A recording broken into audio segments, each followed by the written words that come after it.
Hi, and welcome to this session of Zentangle. My name is Tina Gajjar, and a lot of you may know me as a quilling artist, but that is not as far as my creativity and artistic talents go.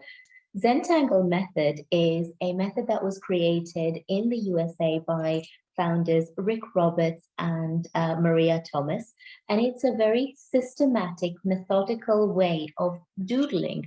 Traditionally, a Zentangle is done in a 3.5 inch by 3.5 inch square, and you just work through that, creating lots and lots of different patterns. It can just be one pattern that you're working through it repetitively, or it can be a combination of lots and lots of different patterns that you work through in strings. So let's get started and let's do some Zentangling. So now I'm going to show you some examples of Zentangles, some very simple ones and some very elaborate ones. There are some more. This is using strings. So you take a grid and then you make lots and lots of random strings or random doodles to create spaces. And then you go ahead and do different Zentangle designs on there and patterns on there. Here I have a very simple grid that I've created, and I'm going to show you how to actually get started with some very simple Zentangle designs. So what I'm going to do first and foremost is just make some lines on here from one end to another. I find that Zentangling is so calming and so relaxing. There are so many benefits to it. And whenever I find myself, overwhelmed or have lost focus in the things that I have to do, I find myself just reverting to going into Zentangling and doodling to find my focus and feel meditative.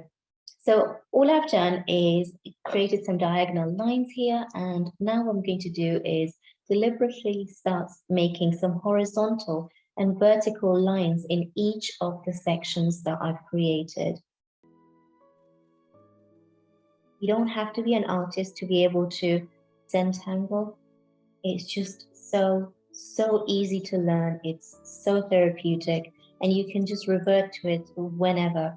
I find that if you've got children and you're going on long trips, or you want to try and get them unplugged from,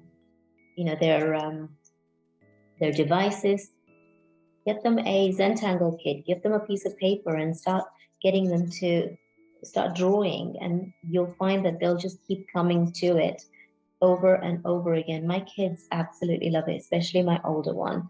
She loves doodling and Zentangling. So you can see I've actually given some depth into this design that I've created. You can see a beautiful pattern just emerging. It's not something that I had decided to do for this lesson, but it's just emerged. I had no idea what sort of a design I was going to show you guys, but I'm happy this has come through.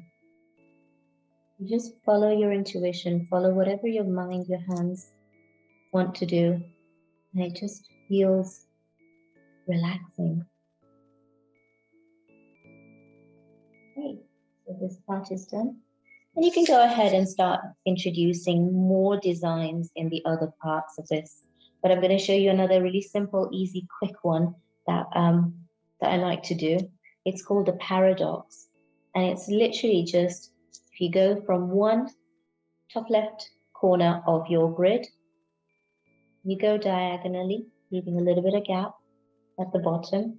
And where you've stopped, you just go ahead and come up, leaving the same amount of gap.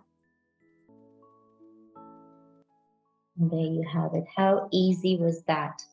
So easy to do. And then to add depth to it, all I would do is put a bit of shading. And I'm going to show you how to make strings. And what I mean strings is what you do is you create your grid and you just basically doodle in whichever shape that you want to doodle. Doesn't matter if you go out of line a little bit. Now this is your string.